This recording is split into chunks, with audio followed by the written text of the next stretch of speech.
How are you? Welcome to another unboxing here on the Angry Hero 79 channel, or if you're watching this on on Twitch, Angry Hero Sean. Thanks for joining me.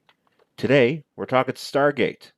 I just recently started watching Stargate, the TV show. We Hate Movies, a podcast I listen to, really got me stoked because they talked about Stargate the movie, and it's been a while since I've seen it. And I was like, well, I'll check out the show. And it's been a couple days since I've watched it, but I've watched through the first season, and I dig it. And that show has like been on for like a long time. Like it's over now, but it was on for a very long time.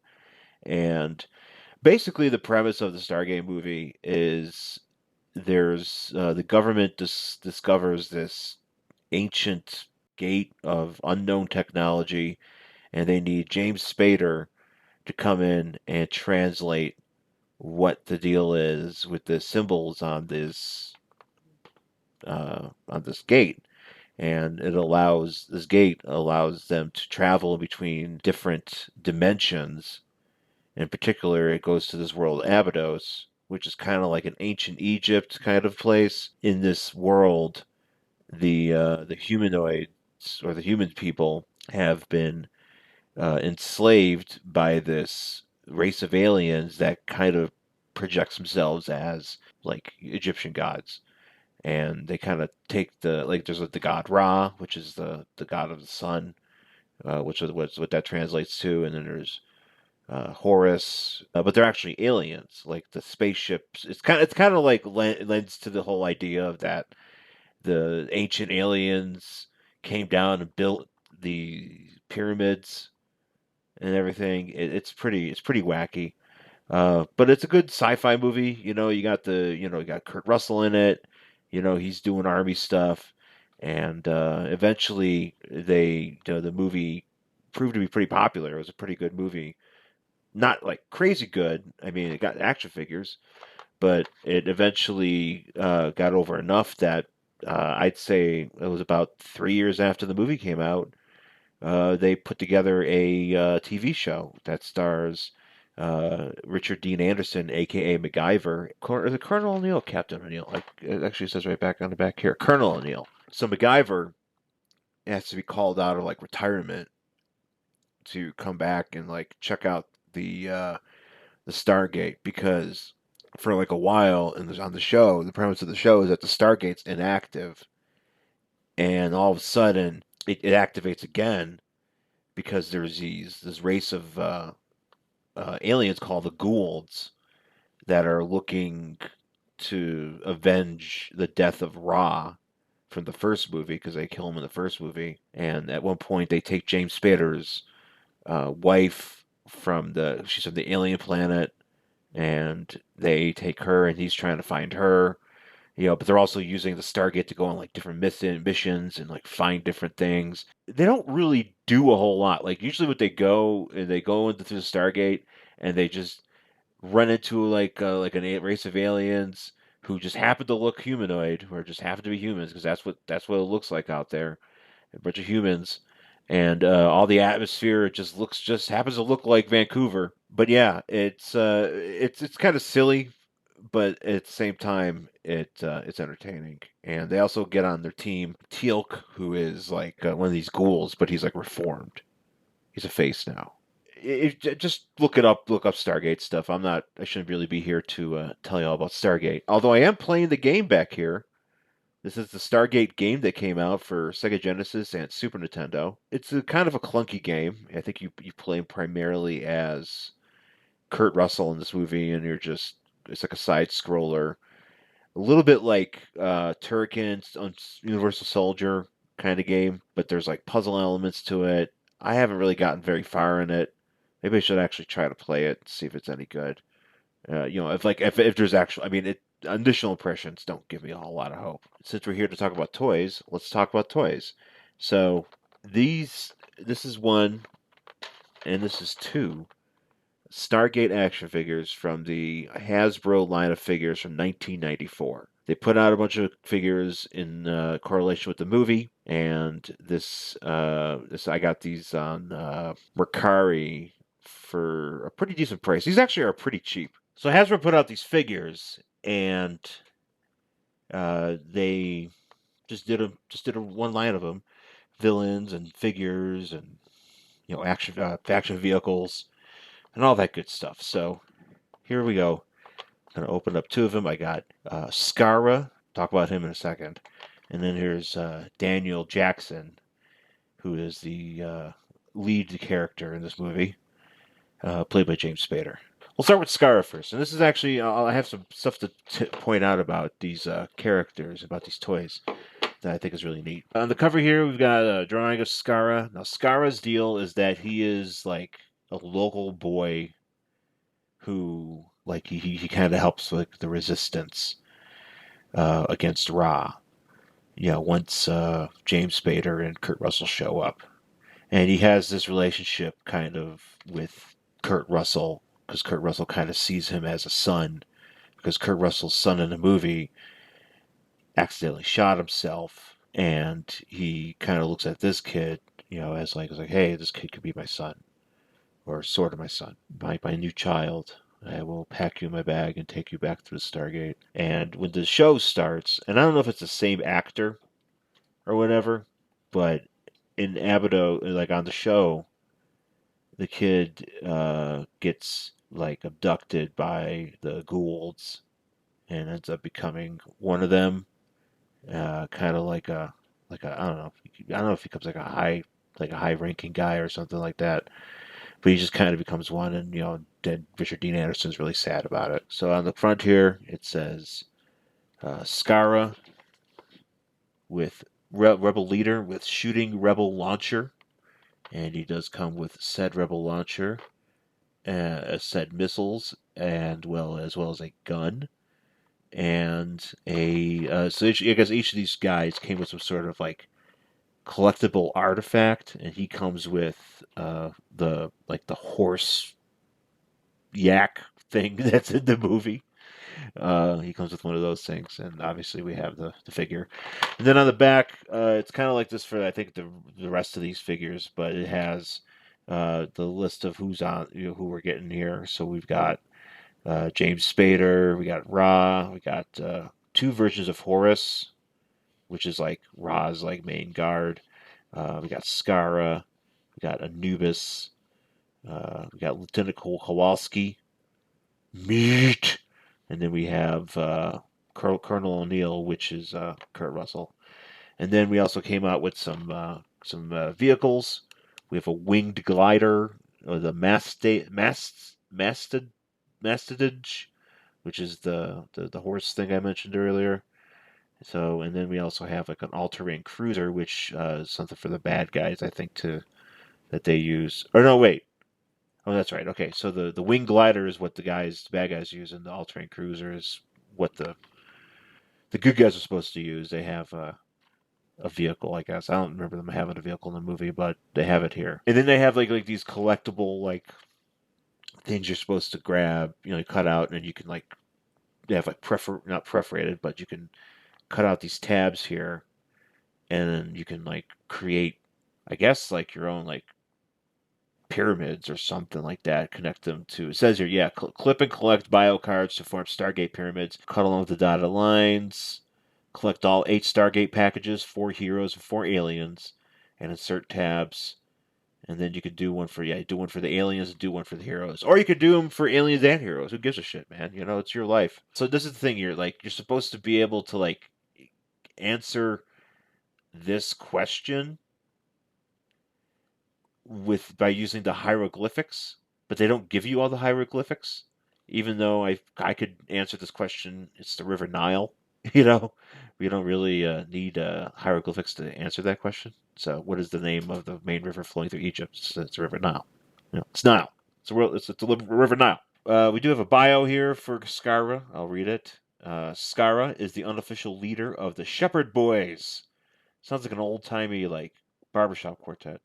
The Shepherd Boys of Abydos. The boys from the village of Nagata take care of the mastiges.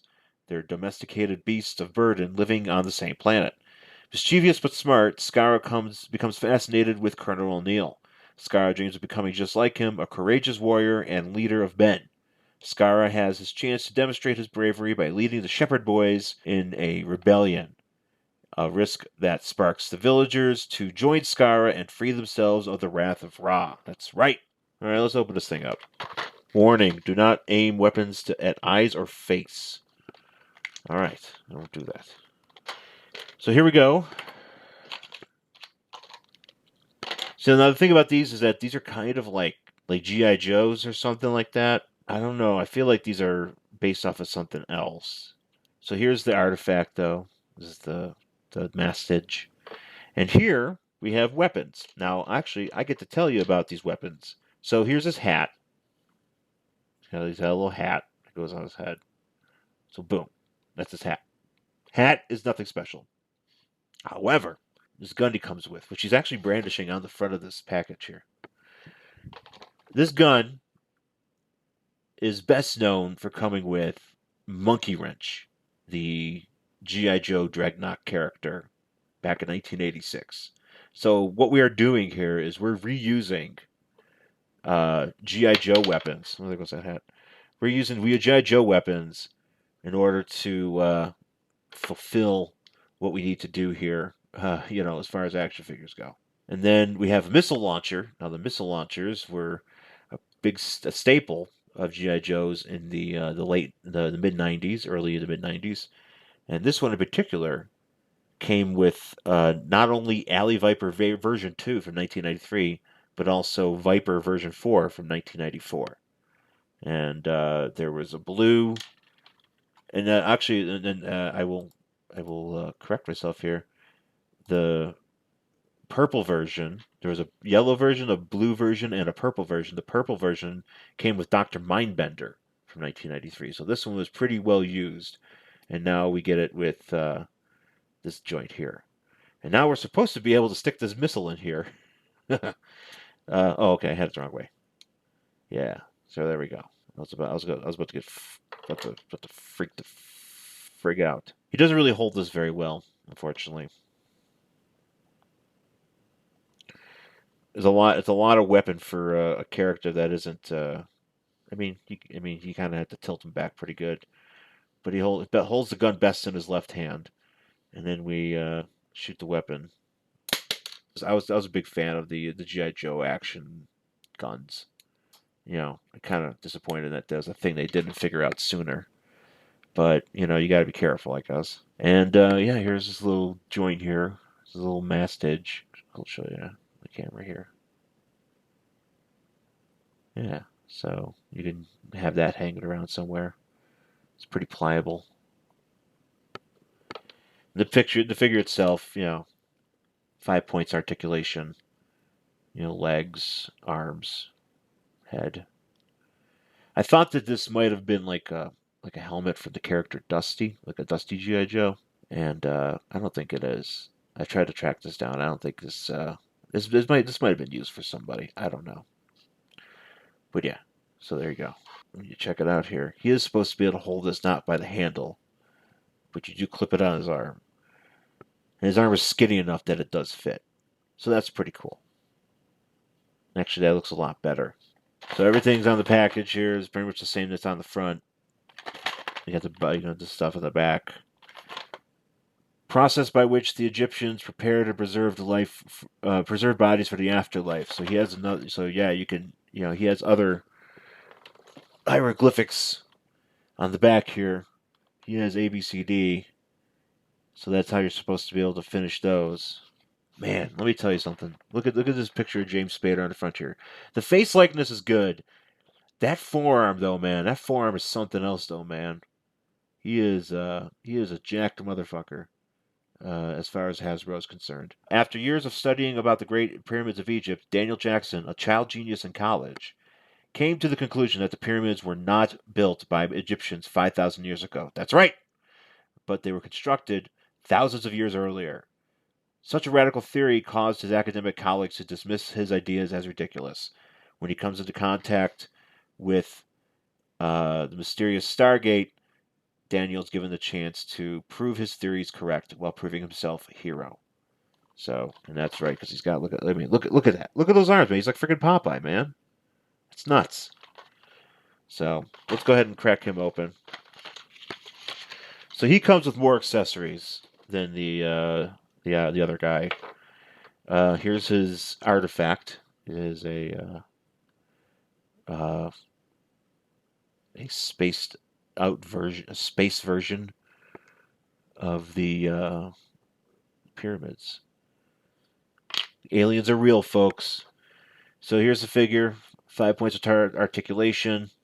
Likeness on this one is not that good. You know, I mean, the face is whatever, but the hair is completely off compared to what it actually is in the movie. I mean, he's got like long floppy hair in the movie and glasses and everything, and it looks like that on the package, but it don't look like that here. He does come with a baseball cap, though. I feel like this baseball cap might have been something that might have been from another character, J. Joe character, but it might have actually been from another Hasbro line that I'm not familiar with. But he does come with that. And then, as far as his accessories go, he comes with what I've determined to be this is a Tunnel Rat backpack from Tunnel Rat and Tunnel Rat version 2, which was the Night Force Tunnel Rat.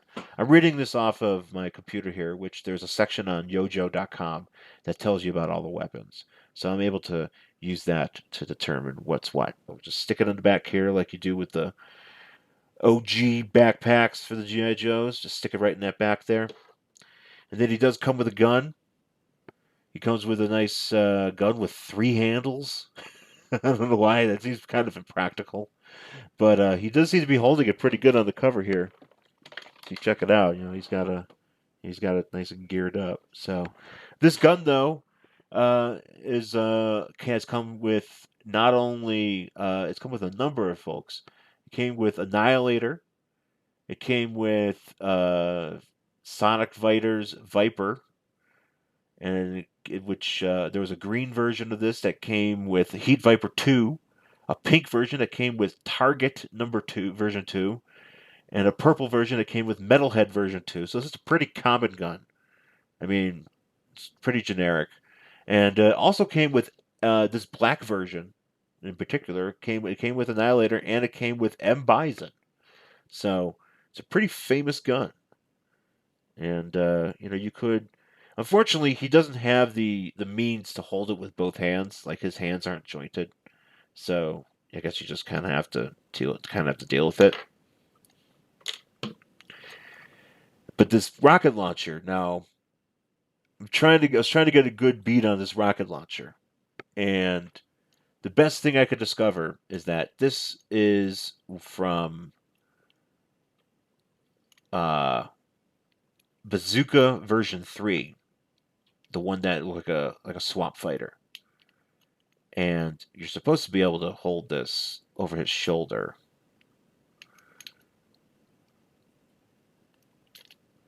And I'm having trouble doing that because I don't think it. I mean, I guess you would do it like that. It doesn't really stay very well, though. The missiles do go in, though. And. Oh, go up here. Boom. So, yeah. So, yeah, that's James Spader. Totally looks like him. And there's Skaara with their G.I. Joe weapons and Hasbro accessories as it is. I think that's going to be about it for me. Thanks for watching. Find me on YouTube here at Angry Hero 79.